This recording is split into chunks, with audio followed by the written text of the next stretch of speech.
भोपाल में प्रदेश भर के 19,000 संविदा स्वास्थ्य कर्मचारियों का चरणबद्ध आंदोलन जारी है। कर्मचारी अपने अपने कार्यस्थल पर ही आधी रोटी और थाली के साथ प्रदर्शन कर रहे हैं।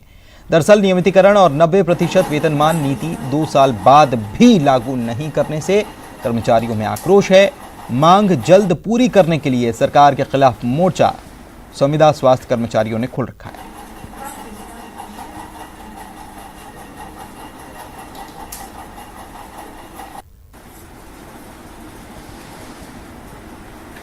आधी रोटी और थाली के साथ ये प्रदर्शन, और ये आप लाल घेरे में देख पा रहे होंगे 19,000 संविदा कर्मचारी जो हैं ये चरणबद्ध तरीके से आंदोलन कर रहे हैं, आधी रोटी और थाली के साथ।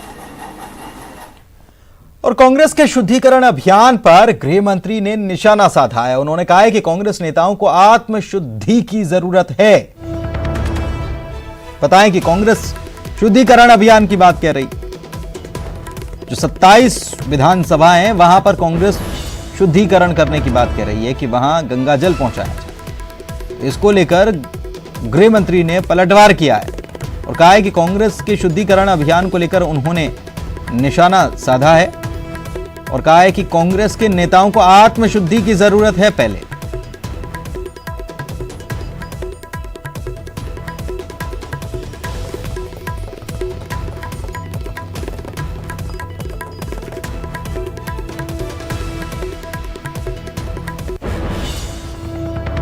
में मध्य प्रदेश के किसानों के साथ खड़े हैं और समर्थन पंजाब की सरकार के अमरिंदर सिंह जी का विरोध किया नहीं है आपने। ये क्या किया है आपने? स्पष्ट स्टैंड लीजिए। आप लगातार धोखा दे रहे हैं मध्य प्रदेश के किसान को। ये एक और धोखा है। सर, शुद्धिकरण करेगी कांग्रेस अब उन उपचुनाव वाले विधानसभा क्षेत्रों का, और बताएगी कि किस तरह से आत्मशुद्धि करना चाहिए इनको। वास्तव में वो जो कांग्रेस है उसको शुद्ध करके गए, अब इनको स्वयं का शुद्धिकरण अभियान चलाना चाहिए। वो तो पहले से ही शुद्ध है।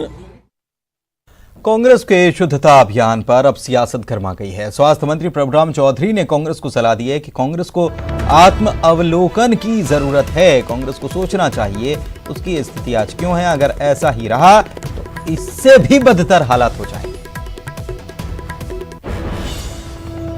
कांग्रेस ने उपचुनाव वाली सीटों पर गंगा जल से शुद्धता अभियान चलाने का फैसला किया है। हमारे साथ इस वक्त बात करने के लिए स्वास्थ्य मंत्री प्रभुराम चौधरी जी हैं।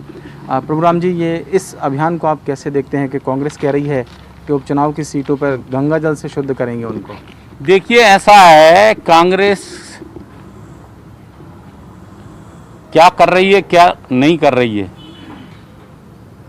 मध्य प्रदेश में मध्य प्रदेश की सरकार आदरणीय शिवराज सिंह जी चौहान के नेतृत्व में पूरी तरह से जनता की सेवा में लगी हुई है। प्रदेश नहीं, पूरा देश दुनिया में जो कोरोना की महामारी है उसको रोकने के लिए हम लोगों का पूरा प्रयास चल रहा है। रही बात कांग्रेस की, तो कांग्रेस को खुद आत्म अवलोकन खुद करना चाहिए कि जिस तरीके से पहले 22 विधायकों ने कांग्रेस छोड़ी, उसमें आत्मचिंतन करना चाहिए। उसके बाद लगातार विधायक कांग्रेस छोड़कर भारतीय जनता पार्टी ज्वाइन कर रहे हैं। तो अगर अपने मुद्दों से, अपने रास्ते से अगर कांग्रेस नहीं भटक रही होती, तो जिस तरीके से कांग्रेस में टूटन जारी है और धीरे धीरे अगर इसी तरीके से रहा तो अब जो भी हाल होंगे आपके और हमारे सामने होंगे। सर, कोरोना को लेकर सबकी चिंता है कि आखिरकार क्या होगा, कब सामान्य होगा। आपकी तैयारी कोरोना को लेकर क्या है? क्योंकि ये भी कहा जा रहा है कि मरीज जब बढ़ रहे हैं तो बेडों की संख्या भी बढ़ानी होगी और व्यवस्थाएं भी बढ़ानी होगी। सरकार कोरोना के जो पीड़ित मरीज हैं उनके इलाज के लिए, उनको रोकने के लिए कहीं कोई कमी नहीं आने देगी। लगातार डेली हम लोग समीक्षा कर रहे हैं। जिस जिले में अगर केस पॉजिटिव निकल रहे हैं वहाँ हम जनता को भी जागरूक करने की कोशिश कर रहे हैं। उन पेशेंटों के जो कांटेक्ट में लोग आते हैं उनको ट्रेस करने का भी कर रहे हैं, और जो व्यवस्थाएं हैं सारे प्रदेश में पूरी व्यवस्थाएं हम लोगों ने करी। ये है स्वास्थ्य मंत्री प्रभुराम चौधरी, जिनका कहना यह है कि कोरोना पर जल्द ही जो जीत है वो हासिल करेंगे। जहां तक बात व्यवस्थाओं की है तो व्यवस्थाएं दुरुस्त हैं। कांग्रेस के गंगा जल से शुद्धता अभियान पर उन्होंने कांग्रेस को सलाह दी है कि उसे खुद आत्मावलोकन करने की ज़रूरत है। कैमरामैन दीपक के साथ शरद श्रीवास्तव, न्यूज़ 18 भोपाल।